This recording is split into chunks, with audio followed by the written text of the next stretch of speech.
How to half swipe on Snapchat. If you're wondering how you can use the half swipe feature, half swipe is a feature on Snapchat to take a peek on the conversations and view some messages without the other person being notified. First of all, open the Snapchat application on your mobile device.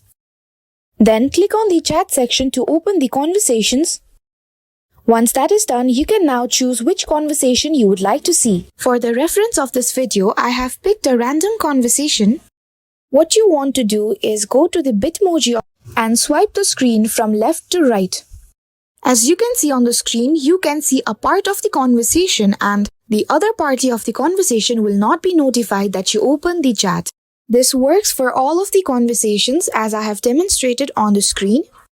However, for this feature of the Snapchat to work properly, you have to make sure that the Snapchat application has been updated to the latest version. And that's it. This is how you can half swipe on Snapchat. If you found this video helpful, give it a thumbs up and subscribe to our channel for more amazing content.